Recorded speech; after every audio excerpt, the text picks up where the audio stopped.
வணக்கம் ரிஷி. இந்த அதிர்ச்சிகரமான சம்பவம் மைசூர் அருகே நடந்துள்ளது. மைசூர் மாவட்டம் முன்சூர் தாலுகா கௌரிபுரா கிராமத்தை சேர்ந்த சந்தோஷ் ஐஸ்வர்யா தம்பதிகளின் மகன் முகுந்த் மயூர் இவர் அந்த பகுதியில் உள்ள கடை ஒன்றில் குறுக்கே ஒன்று தின்பண்டம் உள்ளது. அந்த 5 ரூபாய் 10 ரூபாய் பாக்கெட்டுகளில் கிடைக்கும்.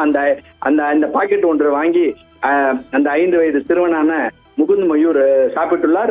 அது சாப்பிட்டவுடன் அதில் ஒரு பரிசு பொருள் ஒன்று வந்திருக்கும். அதாவது சிறுவர்களை மகிழ்ச்சிப்படுத்துவதற்காக அந்த பரிசு பொருள் வருவது வழக்கம். அதுபோல் ஒரு பிளாஸ்டிக் பந்தை எதிர்பாராத விதமாக முழுங்கியதால் மூச்சு திணறல் ஏற்பட்டுள்ளது. உடனடியாக அவரை மருத்துவமனைக்கு கொண்டு சென்றனர். ஆனால் வழியிலேயே உயிரிழந்து விட்டதாக தெரிவித்தனர். இந்த சம்பவம் தொடர்பாக தற்போது குன்சூர் புறநகர் போலீசார் வழக்கு பதிவு செய்துள்ளனர். இந்த சம்பவம் சம்பந்தமாக அந்த அக்கரந்தனா கிராமமே தற்போது ஒரு அதிர்ச்சியில் ஏற்பட்டுள்ளது. இந்த மூச்சு திணறலுக்கான காரணம் என்ன என்பது குறித்தும் தற்போது போலீசார் விசாரணை மேற்கொண்டு வருகின்றனர். முதல் கட்டமாக அந்த பிளாஸ்டிக் பந்து தொண்டையில் சிக்கியதால் தான் இந்த மூச்சு திணறல் ஏற்பட்டு உயிரிழந்திருக்கலாம் என்றும் சந்தேகிக்கப்படுவதால் தற்போது போலீசார் விசாரணை மேற்கொண்டு வருகின்றனர். சரி.